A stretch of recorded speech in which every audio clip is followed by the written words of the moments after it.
No, we're have not. some fun? No, if the Knicks are losing, I'm gonna be miserable. Be fine. I'm gonna be miserable. You know what? I'm saying Knicks are winning tomorrow. Oh. Fuck it. Here we go. Knicks are winning tomorrow. See that guy? No, that's the wrong guy. See that guy? See him? He's over his assist prop. Jalen Brunson. He's going over his assist prop. Betting above the rim. Only on SportsGrid.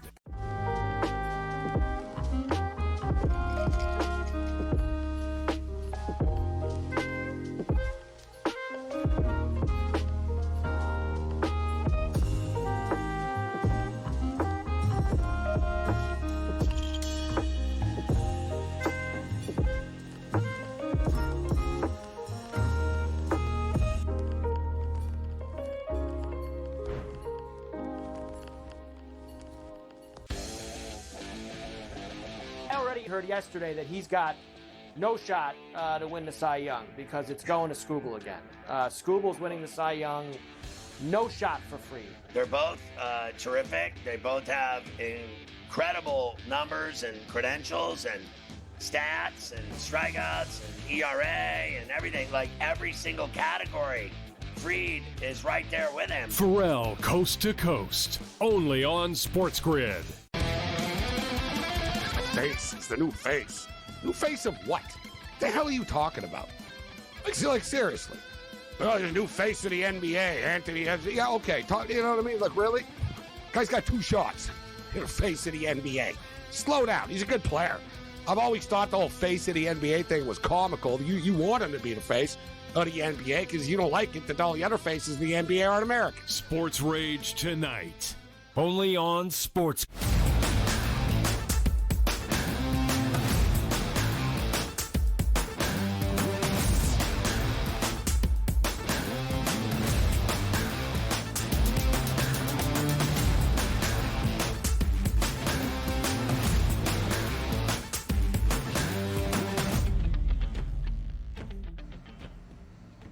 Welcome to hour number 2 live right here on this Monday morning on the early line on SportsGrid. He is Donnie right side. I am Ben Stevens. Still so much to get you caught up on to start off this new week early here on a Monday morning. We'll recap the weekend that was in Major League Baseball, looking at the World Series rematch and a potential World Series preview out in LA between the Dodgers and the Yankees, the 3-game set over the weekend. Other headlines around MLB, and of course some other championships claimed this weekend as well. And then later in this second hour, the coach, J.Y. James Young, will join us to talk about the end of the Eastern Conference Finals. How does Indiana match up with OKC in the NBA Finals? And where do his New York Knicks go from here over this long offseason and summer entering 2025-26? Yeah, and a maximum 7 games left in the NBA. The same thing in the NHL. It turns into baseball season really quickly here as we wait till the month of July before we get to those, final OTAs leading into training camps here. Is Aaron Rodgers ever going to pick a football team? Is he coming back to the NFL? We'll talk a lot about that over the next coming weeks here if he isn't already on a roster named the Pittsburgh Steelers. But a lot to get to here, which includes Major League Baseball. Look down, you had the end of March, you had all of April, all of May. It's funny that baseball seems like it just started here, but we're over 2 months in already, getting ready for that sweet spot here in June and July. A lot of teams, DRS, around 59, 60 games. We're talking about 100 or so left before the end of this very long sprint that is a Major League Baseball season. Let's talk about a World Series rematch this weekend out in LA. The Dodgers and the Yankees. Not just a rematch, but a potential preview for the ending parts of 2025 come late October and November. The Dodgers take the opening 2 games of the set, but last night on Sunday Night Baseball, the Yankees returned the favor to avoid a sweep with a 7-3 win. DRS, what was one of your main takeaways from the Dodgers winning the World Series rematch this weekend, but the Yankees avoiding that sweep on Sunday night? Yeah, not surprised that it was, a series win for the Dodgers, but a little bit surprising how it came specifically in game number 2 at that absolute rout where even Aaron Judge hit 2 home runs and they still lost by 16 runs in that game. But a good comeback because sometimes the toughest ones are the ones that you need because we talked about like the Phillies and the Braves, that final game of the doubleheader. Yeah. Man, Zach Wheeler's on the mound. You can shut the Braves down for the season at that point. And then Chris Sale on the opposite side ended up winning that game, which they needed to. But coming into this one, it's like, boy, we're about to get swept. We got Yarbrough, who's been decent this year, but it's still Ryan Yarbrough going up against Yamamoto, one of the aces in Major League Baseball this season. And to come away with that victory, that was absolutely massive because it's almost like you're resigning yourself to a sweep. Let's just get out of here, lick our wounds, and maybe we can do something in the next series talking about the New York Yankees. Yeah. So I don't mind it here, but we know these two teams are certainly going to be playing in October baseball. Good playoff teams and maybe a World Series preview that we'll talk about later. But from my end of it, no surprise that the Dodgers won. Just think the Yankees are lucky they got away with that game yesterday, and Yarbrough was so good on the mound. A lot of runs scored this weekend. Every game hit the over. 8-5 in the opener on Friday night, 18-2 between LA and New York on Saturday. The Dodgers, of course, plating 18. The Yanks return the favor. Ben Rice, a 2-run shot in the third against Yamamoto yesterday. 2 more RBIs for DJ LeMahieu to make sure that margin was unable to be a comeback for LA yesterday. All 3 runs for the Dodgers yesterday, a solo shot. Tommy Edman, Andy Pages, and Max Muncy all going deep. So, DRS, as we look at these two teams in comparison, it's, of course, notable when you see a World Series rematch. It's duly notable when you have the Dodgers on one side, the Yankees as a brand on the other, and 2 teams off to a great start this year, both expected to be back in the stage we saw a season ago. The Yankees 36-22, despite losing the series this weekend. They did enter winning 16 of their previous 20 before this trip out at Chavez Ravine. The Dodgers take the series. There's 36-23. 1 more loss for LA, but 1 more game played. The odds that you see there to win both the NL and AL pennants in the World Series numbers, the exact same for both sides entering the weekend and at the conclusion of the weekend. But what should stand out, the Dodgers the favorites to win the National League, the Yanks the favorites to win the American League once again, and those are the 2 shortest prices to win a World Series, although more than a $3 gap separates the 2 clubs. Yeah, and you take a look at the lineups, right? They are pretty stacked, but much more stacked for me just in a name recognition for the Los Angeles Dodgers. Guys that have been there, done that before, and played big baseball games. Aaron Judge is as good as it gets in Major League Baseball. We understand that. But you're relying on guys like Trent Grisham and Ben Rice in that lineup to stay all the way through the season at basically an all-star level. DJ LeMahieu, a guy that you really leaned on a couple years in a row, gets 4 base knocks last night, only lifts his average to 239. So there are some veterans that you're waiting on, like Giancarlo Stanton, if he's ever going to come back into that lineup, and also the moves that the New York Yankees will make at the trade deadline to sort of fortify that team. The question is coming through where it's probably easier for the Yankees to get to the World Series than the Dodgers, but the Dodgers being the better overall team, and they should be able to make their way through because as long as they're healthy, they're star-studded as well. You take a look at last night, you got no help in that game. Your first 4 guys in the lineup, 0 for 4, 0 for 4, 0 for 4, and 0 for 4, basically dead at that point here, and you're going to lose that baseball game. And good for the Yankees for capitalizing on that. But just looking at those overall price points here, I do trust the Yankees will be in the World Series a little bit more than the Dodgers, even if I think the Dodgers are the better baseball team. That was going to be my question to you, DRS. Who has the better path, regardless of how talented you think a side is? And I think it's pretty clear to say right now the Yankees winning the American League pennant feels a little bit more likely despite the shorter prices on the Dodgers. How can we say that? Let's look at the World Series odds. The Dodgers a very short favorite at plus 240. Again, $3 better than that even of the Pinstripes, who had that second best price. The Tigers, the 3rd best number. So 2 of the 3 best prices to win the World Series out of the American League.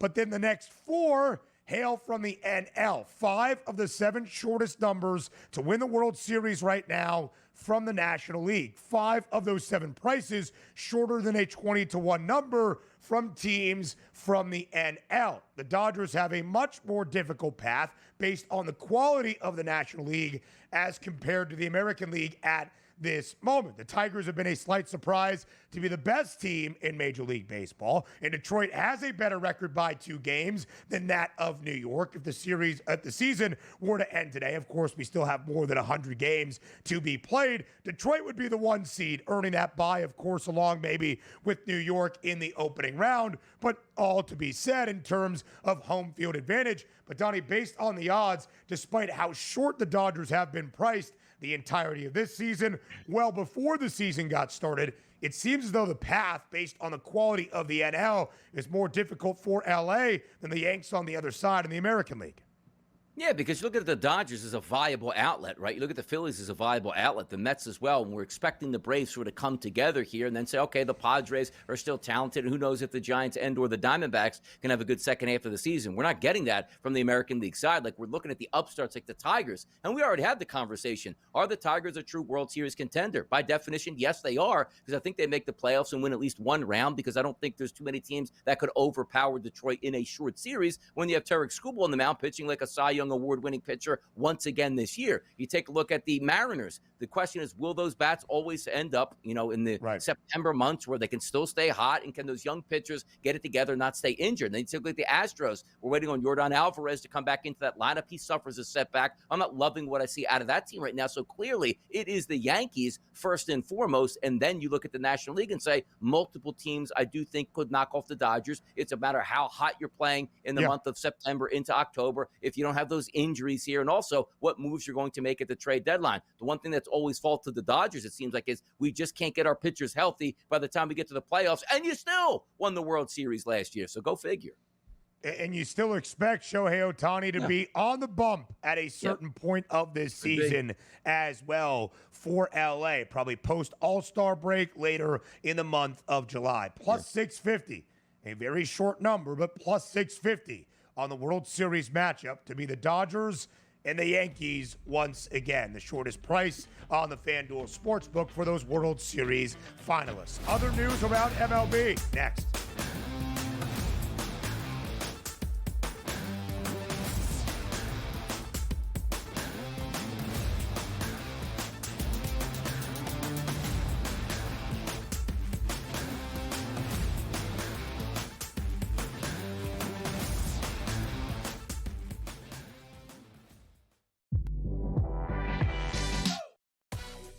No, we're Have not. some fun? No, if the What do Knicks you are losing, mean? I'm gonna be miserable. I'll be fine. I'm gonna be miserable. Like, really? You know what? I'm saying Knicks are winning tomorrow. Oh. Fuck it. Here we go. Knicks are winning tomorrow. See that guy? No, that's the wrong guy. See that guy? See him? He's over his assist prop. Jalen Brunson. He's going over his assist prop. Betting above the rim. Only on SportsGrid.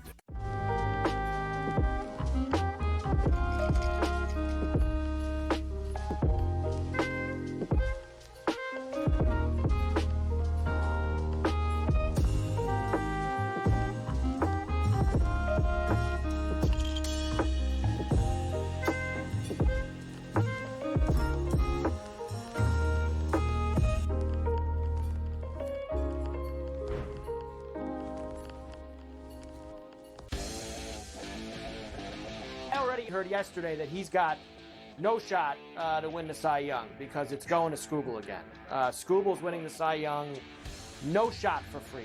They're both terrific. They both have incredible numbers and credentials and stats and strikeouts and ERA and everything. Like, every single category, Fried is right there with him. Pharrell Coast to Coast. Only on SportsGrid.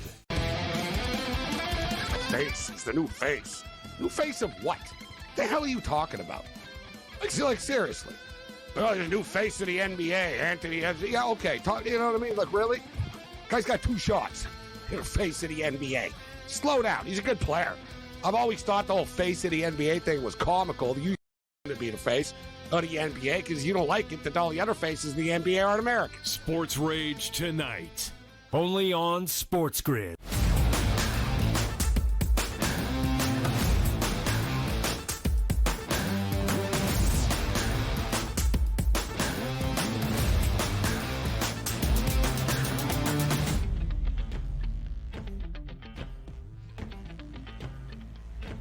Weekend headlines from around Major League Baseball, bright and early here on a Monday morning on the early line on SportsGrid. DRS, some big news late last night on a Sunday evening, entering a Monday in MLB. That was not exactly a result on the diamond, but it's big news in the bigs. Jack Caglione has been called up to the major leagues, the top prospect for the Kansas City Royals, the 6th overall selection in the 2024 MLB draft less than a year ago. There you see him, DRS, less than a year ago in Omaha, playing for the Florida Gators in the Men's College World Series, is already being called up to Kansas City. The numbers have been absolutely staggering for Caglione in minor league baseball to start off his professional career. This year in 50 games in Double and Triple A, 15 home runs, 56 RBIs, batting .322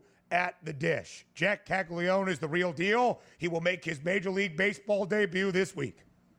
Love to see it, man. You get another power guy in that lineup to go with Vinny Pasquatch right in the middle there. This is a guy that we anticipated and saw coming for a long time from the Florida Gators before he even got to Major League Baseball. And the fact that he's absolutely hitting for power, 15 bombs in 50 games, you love to see it at this point. 6'5", 250 on his way up. Got to have it, man. Got to have it. Let him play. I'm glad they said, you know what? We're probably not going anywhere this year. Let's keep him down for 2 more years. Stop the Vandals. Bring the kid up. Let him see Major League Baseball pitching. Let him work through it, because at every step of the way he's done it so far. Why can't he do it at the Major League level now? He'll do it. He'll be fine. The Royals not playing today, so we expect that debut for Caglione to be tomorrow. KC right now 31-29 DRS, 2 games above 500, but in a competitive American League Central where the best team in the bigs resides, that being the Detroit Tigers with the best record in Major League Baseball at this moment. KC 8 games back, but very much in the hunt for a wild card spot around the American League at this moment. Of course, that is Kansas City. They are hoping Caglione can provide that offensive spark. You've got a very talented and young team for Kansas City. Of course, Bobby Witt Jr., who is right there for Kansas City. Our guy, the Pasquatch and Vinny Pasquantino. You now add in Caglione, Michael Garcia, Michael Massey in the heart of that lineup as well. A lot to be excited about the rest of this summer inside Kauffman Stadium. In Caglione, despite not making his MLB debut just yet, DRS already has seen some incredible odds movement to win American League Rookie of the Year. Exactly a week ago, last Monday, great tracking by our producer extraordinaire, Joe Frizo. Caglione was 40-1 to win the AL Rookie of the Year. He is now 12-1, second best price. Jacob Wilson of the Athletics, having a great debut season, is a hefty minus money favorite at minus 440. But if Caglione lives up to the billing with a narrative around his name, DRS, those odds could change rather swiftly. And also, we're probably not expecting the Sacramento Athletics, if you will, to make the playoffs, so you don't get that extracurriculars, as I talk about, where if he does come up, Jack Caglione for the Royals, and he does make a difference at the plate and also in the win column, he's going to get those bonus points at the end of the season. So no surprise, we were waiting for him to come up. But again, with Major League Baseball, there's a lot of politics there. It's not the best players will play. It's who are my best players I can hold down for the longest I possibly can before my fan base kills me, and then I eventually have to pay them down the line. Good to see Jack Cags up earlier than later. Yeah, absolutely so. Other headlines around Major League Baseball from this past weekend. The Colorado Rockies, DRS, in the headlines, but continuously for bad reasons. They get swept by the Mets. They fall to 9-50. That is the worst start in the modern era of Major League Baseball through 59 games. It is the third fastest to 50 losses in Major League Baseball ever. That's including teams that played in the 19th century as well. And the Rockies already have had four 8-game losing skids this season, including the one they are riding now, 8 consecutive losses after being swept by the Amazons over the weekend. Yeah, so you fire your manager and things are supposed to get better in Colorado as if the manager was the issue there. Certainly was not. They're just a team that's devoid of a lot of talent. And also, again, you pointed out, they play in Colorado. It's an anomaly. No other team plays in an environment like that, which is absolutely devastating on pitchers. Baseball doesn't work in Colorado. Just move the team. Just move them. Well, maybe, DRS, that could be a discussion. If they continue to be historically bad, It's a great environment out there at Coors Field. Does it lead to the greatest success? Certainly not this season. Bad news for the Arizona Diamondbacks. Corbin Burns, the newly acquired ace of the staff in Arizona, exits his start early on Sunday with elbow tightness. That is never good news, DRS, for a starting pitcher. Yeah, they had slight optimism. They said, yes, I guess on the, the test going out, which is just manual before you get under the MRI. But we just saw Smith Shawver of the Braves leave, hearing a pop. Never a good idea. He's going to be down for quite some time. That would be a big-time blow if Burns is down for the rest of the season for the Diamondbacks. It would be a really bad news, DRS, for Corbin Burns and the D-backs, who have been disappointing. They are 28-31, 3 games sub 500. They've lost 8 of their last 10 of their last 14, and quickly getting left behind in the very competitive National League. How about Big Dump? That's Big Dumper Cal Raleigh. Hit his made MLB leading 23rd home run of the season yesterday in the 3-game weekend set at home against the Twins. 4 home runs in total for Big Dumper. He's got 23 this season. Yeah, that's not a great environment to hit home runs there, and he is absolutely scorching the baseball at this point. I still need to keep his name at Cal Raleigh. It just sounds better. Like, get the Raleigh going with Big Cal. Raleigh? Oh. Maybe we have to change that name so we can fit. Like Joe Theismann for Heisman. Nobody wanted Theismann, right? So he changed it. Come on, Cal. Change it so we can get hype on this. Cal Raleigh seems to be pretty clear to me. Raleigh, North Carolina. Also, don't they have Luke I wanted a Raleigh. Big Raleigh. They got enough of a rally out there for those two guys. DRS 23, just call him Big Dumper.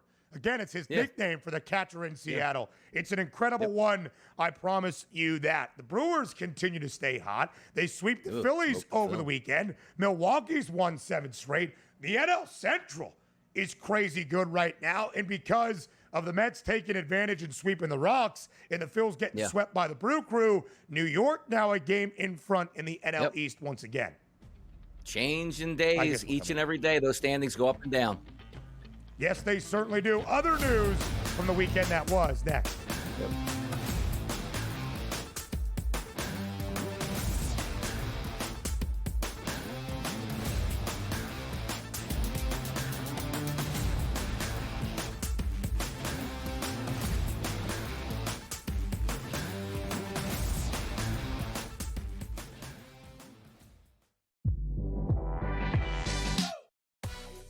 No, we're not. Fun?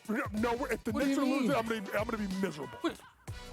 I'll be fine. I'm gonna be miserable. Really? You know what? I'm saying Knicks are winning tomorrow. Oh, fuck it. Here we go. Knicks are winning tomorrow. See that guy? No, that's the wrong guy. See that guy? See him? He's over his assist prop. Jalen Brunson. He's going over his assist prop. Betting above the rim. Only on SportsGrid.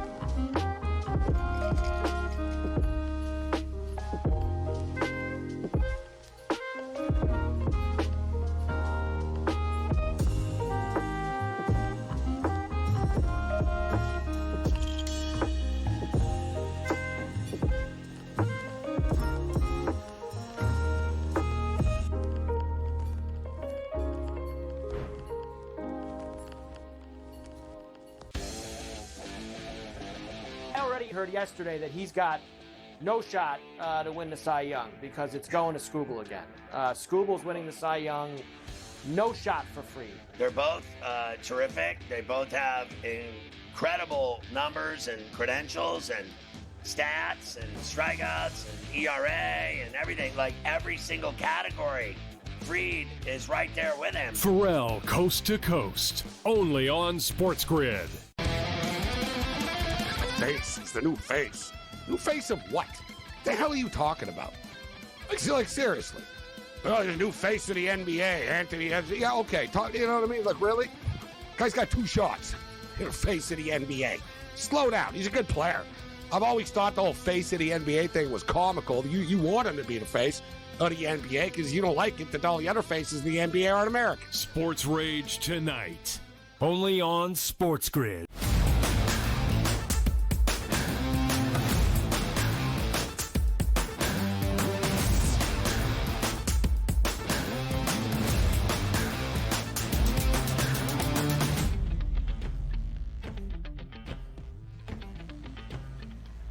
Other news from the weekend that was around the sports landscape bright and early here on a Monday morning. And Donnie, it often seems as though we try to predict and find some value on a PGA Tour odds board for what a leaderboard is going to look like on a Sunday any given week. If Scottie Scheffler is in the fold, even if the number is ridiculously short, there's a good reason for it, and he seems often inevitable. The third win for Scottie Scheffler in the past month on the PGA Tour, including a major championship and the Wanamaker Trophy at the PGA Championship a few Sundays ago. And now DRS, a win at Jack's Place at the Memorial Tournament for a second consecutive year. Scottie Scheffler goes back-to-back in Dublin, Ohio at the Memorial Tournament for his third victory in the last month. Scottie Scheffler, great Scott indeed.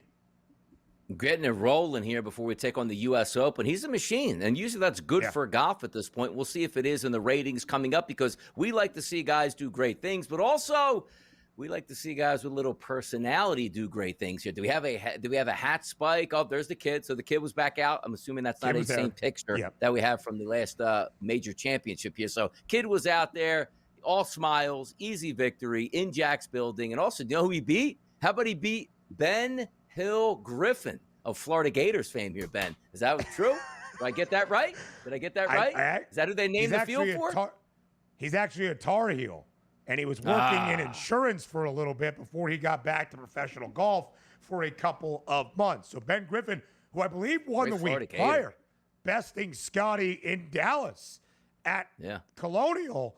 Now Scottie gets the better of him, winning by 4 shots. Scottie Scheffler, DRS, not only winning a ton, but basically all of his wins feel lopsided. A 4-shot win for Scottie here, a 5-shot win at the PGA Championship as well. All 3 of his career major victories have come by at least 4 strokes, if I am not mistaken, and a plus 230 price, when I think the second best number entering the Memorial this week was 12-1.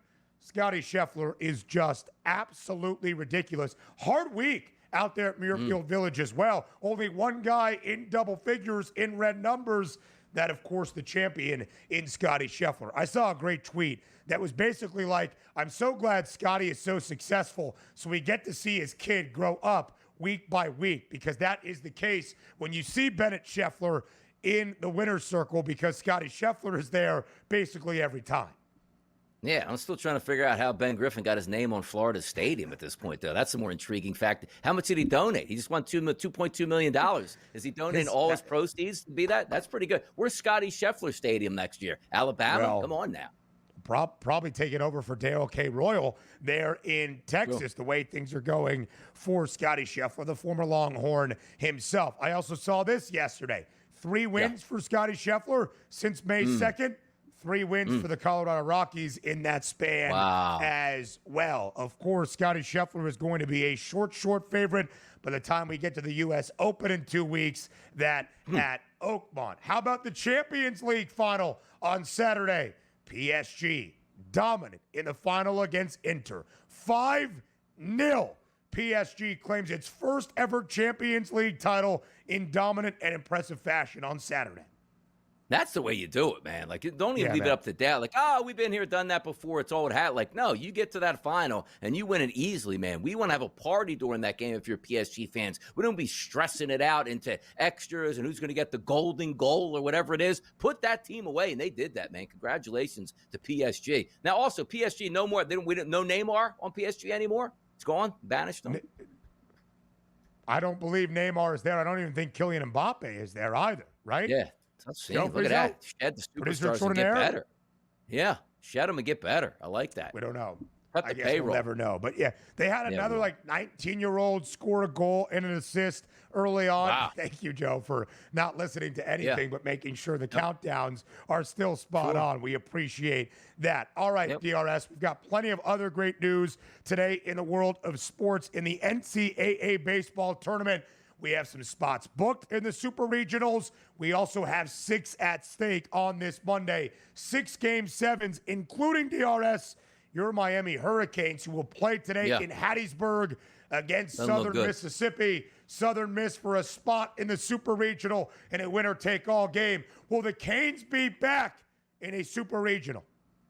I don't know, man. I didn't like to see them. Hey, I'm checking on the got score, 9-0 in the top of the first. At least get that one out of the way, which is good. But by the way, watch that Georgia game versus Oklahoma State. That was wild, man.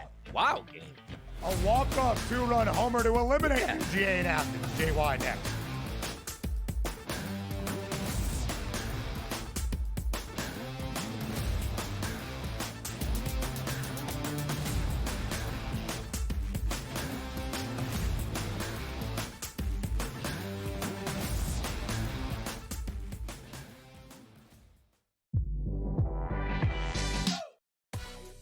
No, we're Have not. some fun? No, if the What do Knicks you are losing, mean? I'm gonna be miserable. Be fine. I'm gonna be miserable. Really? You know what? I'm saying Knicks are winning tomorrow. Oh. Fuck it. Here we go. Knicks are winning tomorrow. See that guy? No, that's the wrong guy.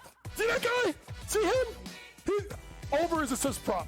Jalen Brunson. He's going over his assist prop. Betting above the rim. Only on SportsGrid.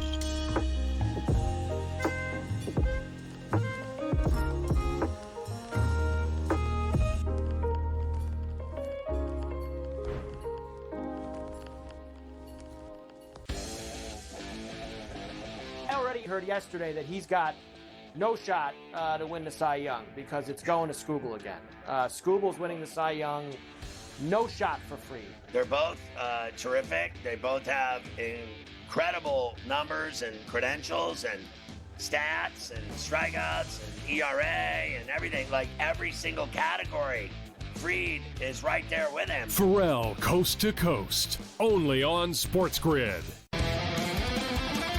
Face. It's the new face. New face of what? The hell are you talking about? Like seriously.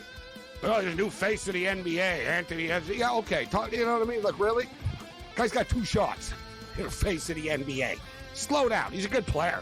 I've always thought the whole face of the NBA thing was comical. You want him to be the face of the NBA because you don't like it that all the other faces of the NBA aren't American. Sports Rage tonight.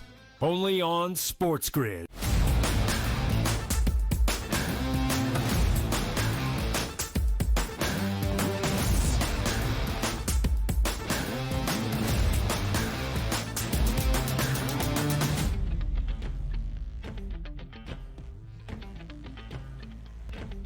A recap of the end of the Eastern Conference Final and what awaits in the NBA Finals, bright and early to start off a new week on this Monday morning with our coach, JY James Young, who is here to join us for the next 3 segments. We'll talk about game number 6 in Indianapolis, how the Pacers got it done, and also what it means for JY's Knicks as they look forward to now a long summer and off season, and if they can get back to the mountaintop in the NBA Finals once again. Was it a successful season? JY will tell us in summation in just a matter of moments. But before all of that, JY, we first say thank you for being here to start off a new week. It's great to be with you. I'm prepared for Donnie to rip on my New York Knicks, but it's always a pleasure, at least Ben, to see you as always. I mean, DRS will rip on them, rightfully so. Maybe if we consider it, you'll give us the context that is necessary as well, JY. There is no doubt about that. But before we go big picture on where Indiana is entering the NBA Finals and where New York will be the remainder of this summer, we talk about how Game 6 played out. Competitive in the opening half, JY, but the Pacers pulled away in that third quarter to take a 15-point lead into the fourth and final quarter. And we did see a single-digit margin with just over 10 minutes remaining. But in those final 12 minutes, the game never really in balance. The Pacers win big to win the Eastern Conference Finals for the first time in 2.5 decades, 125-108. What was the key to the Pacers closing out the Knicks in Game 6 on Saturday night? Honestly, it was the play of how they did it in regards to their offense. Ben, you saw it right off the bat. First possession of the game, they would pick and roll to get Brunson involved in pick and roll action. I think Naismith got a layup or a dunk early on. But then they went at Cat. High ball screen, a lot of confusion. Kind of odd for a team coached by Tibbs to have such confusion on ball screen coverage. They continued to go drop in that scenario. Then Indiana took advantage, particularly in the third quarter, going 7 out of 13 from three-point land. The Knicks lost the game for a couple of reasons. Number one, the three-point shot, right? Obviously, Indiana shot the ball extremely well from three throughout the entire game. Number two, I've never, and I mean never, seen a team get beat, not once, not twice, not three, I believe 4 times in transition off of a made shot. So that's how quick they got the ball down the floor. And then obviously just exposing the Knicks what they are, which is a top-heavy team in which their minus defenders are their 2 best players. They went at them all game, and at the end of the day, Indiana, with Rick Carlisle, had enough counter punches to Tibbs to go ahead and win the Eastern Conference title. Coach, I want to talk about Pascal Siakam here going to Indianapolis. Take a look at last year around that trade deadline. That move gets made, and it worked out in spades, particularly even in this, Eastern Conference Finals. 3 games, over 30-plus points. The man was a machine. You take a look at there, close to 25 points, 5 rebounds, and 3.5 assists here. That's one of those moves that really worked out in the Pacers' favor. It looks like he's only getting better in that uniform here, Coach. Yeah, I think honestly, Donnie, the biggest takeaway from Pascal Siakam in the series is the fact that he had 3 games in which he shot the ball and hit 3 threes and shot, I think, over the series, over 50%. No one had that in their bingo card. But at times you step up, and Pascal Siakam is funny. There was a lot of talk before the series is whether Pascal Siakam is a superstar. Well, obviously he delivered, because I think he had the biggest performance was the 39-point performance in game number 2, which got Indiana at that 2-0 series lead. He was absolutely dynamic. Here's a guy that can beat you in any different ways. Usually we think of Pascal Siakam as more of a point forward in regards to generating offense for his teammates, but his scoring ability, his ability to take bigger guys to the perimeter, smaller guys inside off the bounce, what a performance by Pascal Siakam. And what, though he was walking towards the podium, he shouldn't have been. They were right. Pascal Siakam was the MVP of the Eastern Conference Finals. Oh, so that was going to be my question. We'll talk about it in just a second, but Pascal Siakam, 15-plus in all 6 games in the Eastern Conference Finals. The only guy to score in double digits for Indiana in every single game of that set against the New York Knicks. The guy that was the hefty favorite, however, JY, to win Eastern Conference Finals MVP, Tyrese Halliburton. You saw the price on Pascal to win ECF MVP entering Game 6. 20-1. Tyrese Halliburton was a hefty minus money favorite and delivered in Game 6. 21 points, 13 dimes, 6 rebounds. A historic performance in Game 4. 32 points, 15 assists, 12 rebounds without committing a single turnover, but a couple of disappointing games in the 2 losses that Indiana suffered throughout the Eastern Conference Finals. So, JY, you're okay then with Pascal Siakam, not Tyrese Halliburton, winning Eastern Conference Finals MVP? Yeah, because I think the fact of 2 games of Halliburton going under 15 points, including the first 2 games of the series, where you go down 2-0 or go up 2-0 with Pascal Siakam with a 39-point performance. And let's put it this way: he had the best game of the series. Pascal Siakam had the more consistent series, in my opinion, and it sets up an interesting dynamic with, I'm not mistaken, in this playoffs, I don't know if his career, Tyrese Halliburton, when he gets to 10-plus assists, they don't lose. So he was obviously fantastic in every win they had. Obviously, people were talking about, the shot in Game 1. Remember, folks, in Game 1, he was only, he didn't shoot the ball particularly well early on in the game, got going late. But to me, it was more about the play of Siakam over the totality of the series more than like the 2 or 3 big spots of Tyrese Halliburton. Yeah, we'll get into the Knicks, how they fared in the season, Coach, and also what we think about the future. But you as a Knicks fan, looking at this playoff run, did it leave you wanting more? Because I don't mean to ask that question because, of course, you wanted to win a championship and make the finals here. But was that a satisfying outcome for a playoff run as a New York Knicks fan? Well, if you look at how they lost in their defensive problems, no. But if you really pull the curtain back, and I want Knicks fans to think about this, it's been 52 years. But folks, the Knicks haven't been this close since the mid-'90s. This is the first time since the late '90s that the Knicks have had a playoff run of at least 2 years where they've gotten past, to the second round, to the point where you thought, hey, maybe this can be something. But now becomes the hard part, right? How do you get over the hump? There's people that want to panic as Knicks fans and say, get rid of Tibbs, get rid of this guy, get rid of that guy. And there's other people who want to bring it back. To me, it's a little bit more in the middle of what you do in New York. But you also look at the fact, Donnie, that if New York would start swinging for trades, particularly because of the Mikal Bridges trade, they don't have a lot of draft capital to put into trades to bring back another superstar. Yeah. They did make history, right, for the New York Knicks. They reached the Eastern Conference Finals for the first time in 2.5 decades. I think blanket statement, you say that to a Knicks fan before the start of this year, they give you a round of applause and say, heck yeah, Knicks in 7.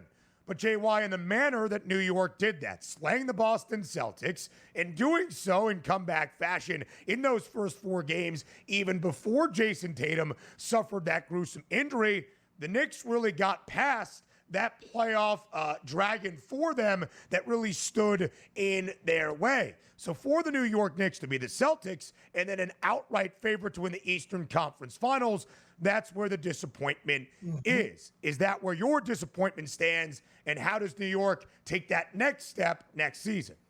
Well, I think the disappointment is the fact that the goalpost got moved, right? Because when you went into the Celtics series, a lot of Knicks fans said they weren't going to be this. I'll say this. This is more unprecedented than the 99 run when they were the 8th seed. People thought the Knicks were going to be good enough to go to a finals in 99, just had a poor, shortened regular season. It was this run that was a little bit more unprecedented because of the fact that Boston, Oklahoma City, Cleveland beat them up all year. So what do they have to do? Tie up the defense. Yeah. They have to get a stronger bench. But there's a lot of things that New York can do. Tinkering. I don't know if you have to go swing and try to hit a home run because you may strike out. JY, 5-word answer or less. Is Tom Thibodeau back as the Knicks head coach next season? Because he's got Brunson in his quarter and Leon Rose, Worldwide West? Absolutely. Okay, absolutely would be the 1-word answer, a little bit more than 5. A little more than that. But we'll give you the benefit of the doubt. Yeah. Still, before we got to break, more JY next.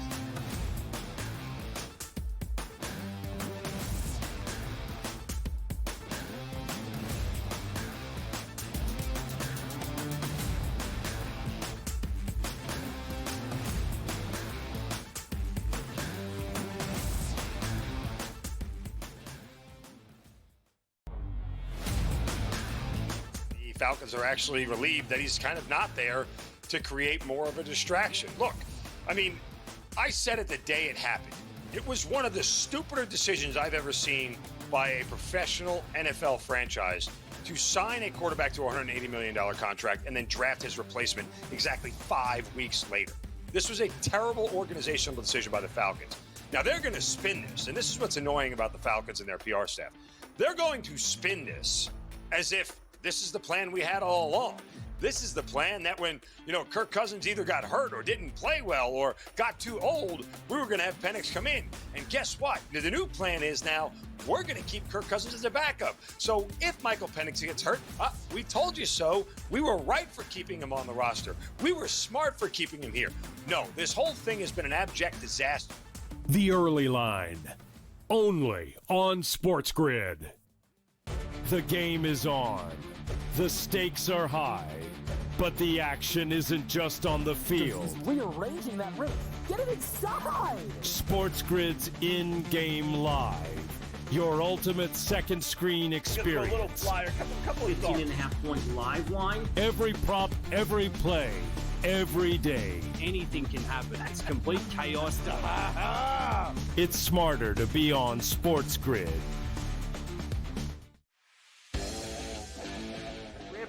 The Steelers' interest in Aaron Rodgers as a joke. Your boy went off about the entire situation and why it taken so long to forget him. Terry Bradshaw getting involved. Yeah, insane. Basically, what are you bringing him in for 1 year? All of this drama for 1 year at this guy, where he is now in his career is he's washed. Pharrell Coast to Coast, only on SportsGrid.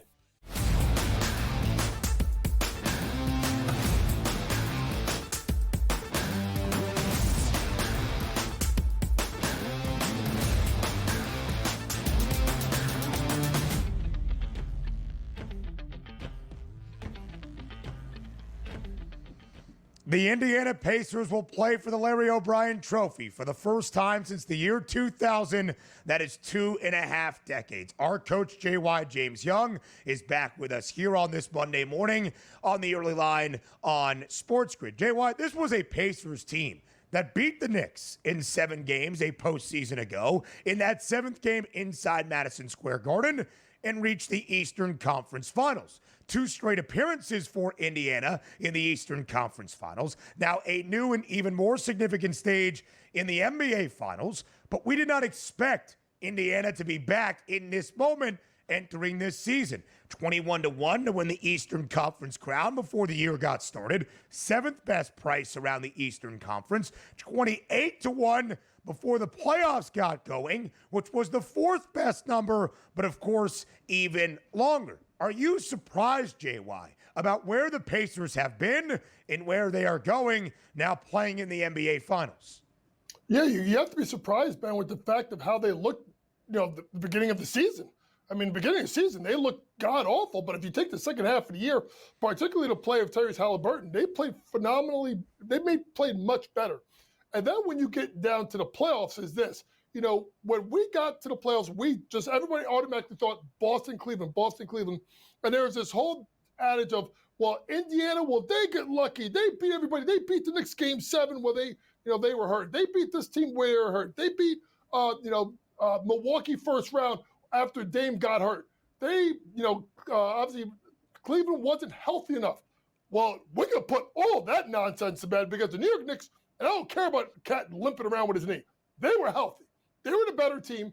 And I think what you saw is a team that evolved, honestly, Ben, better defensively than we thought that was ever possible out of this team. Yeah. And a team that collectively could share the ball. And you got to give credit to Rick Carlisle. I've been saying this for weeks. Like, can we put Rick Carlisle? We never talk about this guy being a top 5 coach in the NBA.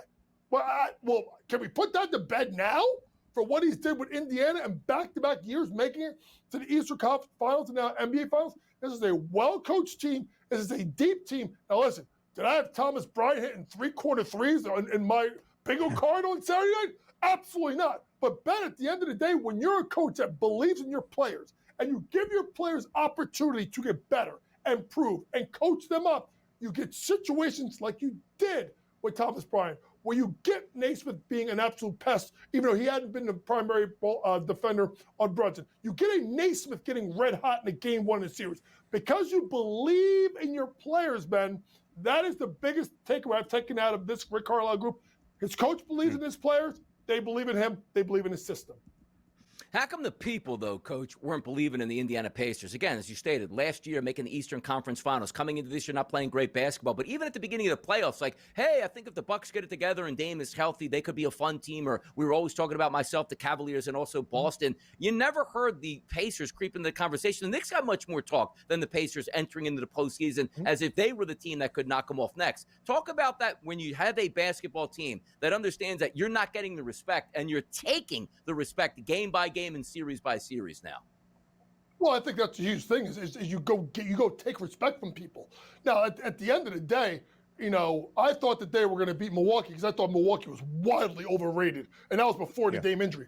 But particularly what they did to Cleveland was shocking, and how they did it. And here's the thing: this is a young team that hadn't been to a finals that did a lot of their damage on the road. That's the big takeaway, is they were not scared of an environment of going on the road as a big underdog and taking teams out night in, night out. That is something that is shocking. The most shocking part about it is because the team that we talked about offensively, it was their defense, like I said, that became really, really important and sets up, obviously, game number 1 where they're a heavy underdog. I mean, part of me is like, Oklahoma City could roll them. But then another part of me is like, they keep doing it. Can Indiana compete and maybe steal a game 1?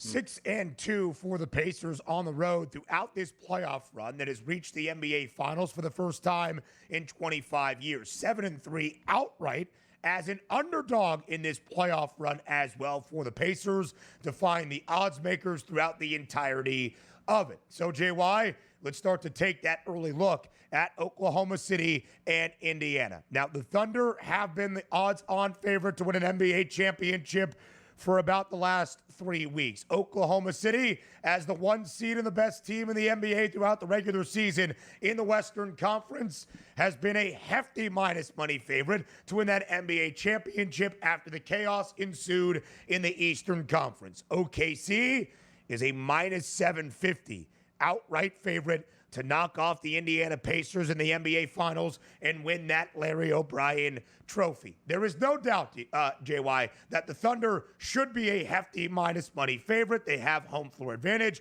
in the NBA Finals. But should the line be this strong in favor of OKC? It shouldn't, and that's the only thing I think about is that it's minus 750. It's such a wild number. Could I see it being 4-1? Max 5-1? Yes, but 7.5 to 1 basically says they don't think the Pacers have a shot in you know what. And I wonder, Ben, crazy as it sounds, if the Pacers would have beat the Celtics, right, in the Eastern Conference Finals and ran through those two top teams, would it be better odds for the Pacers? They would be closer to, you know, not even money, but maybe at that 5-1, 4-1 price because of the fact of who. It's a matter of how Oklahoma City has done it. It's a matter of how it was a 5-game beatdown of Minnesota. I know they got challenged by Denver, but a lot of that has to do with how Oklahoma City did and how Indiana got to this spot. And that will be the conversation for us, JY, certainly as we dive even deeper on the other side of the break. But you saw it right there. OKC laying 2.5 games. The most likely option is the Thunder winning this in a gentleman's sweep. Will we see more than 5 games in the NBA Finals? It's hard to go against the Pacers, but I'm going to go against them and say, yes, it's going to go 5 games or less. I wouldn't be shocked if the game they steal could be Thursday night. Okay, so we'll talk about the key matchups then that could lead to the Thunder winning an NBA championship for the first time in Oklahoma City and why OKC is even such a hefty favorite for the NBA Finals in the first place. We'll do that with JY on the other side of the break, live right here on the Early Line.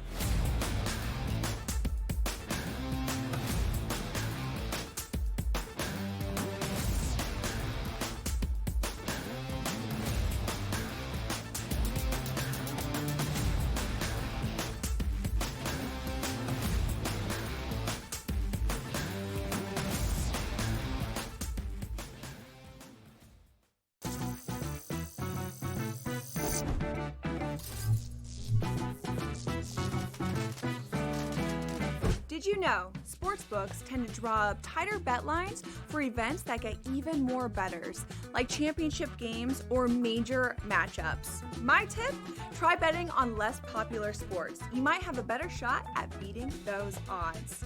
Now, go get lucky. See you in Las Vegas. Let's get lucky. Chiefs Chargers in Brazil on Friday on YouTube. They're going to give everyone that game for free. They're so generous because the rest of the season they're going to fleece you for all your money. That's one, Scott. That division to me, based on what's happened to the Chiefs the last couple seasons, that division, the AFC West, could be up for grabs here. I know Chiefs fans think I'm probably out of my mind. Pharrell, coast to coast, only on SportsGrid. I actually like the fact that they went 7 games against a quality opponent here and still had to face adversity even in a game number 7. How are we setting up this next series where they rested Minnesota Timberwolves team taking on OKC fresh from the fight here? They had an extremely, maybe it's just too strong a statement to say, easier pathway than people thought, particularly because of their size. The Early Line, only on SportsGrid. The game is on. The stakes are high, but the action isn't just on the field. He's rearranging that roof. Get it inside! SportsGrid's in-game live. Your ultimate second screen experience. A little flyer, couple 15.5-point live line. Every prop, every play, every day. Anything can happen. That's complete chaos. It's smarter to be on SportsGrid.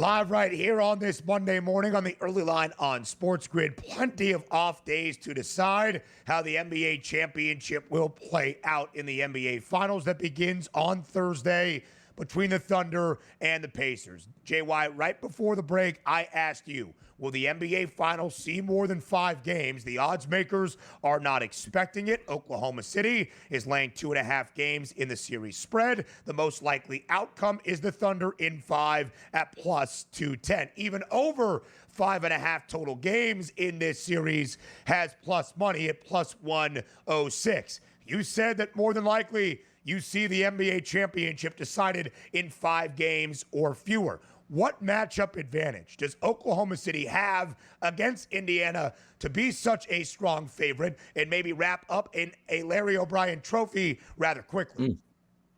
Honestly, it's the fact that Indiana has not seen a defense like this the entire postseason. This defense of Oklahoma City is top notch, and they have the defensive flexibility to go ahead and give Indiana problems. When you look at the fact of how Tyrese Halliburton was able to get loose versus New York, well, look at the fact that Mikal Bridges is not as good of a defender as Lou Dort.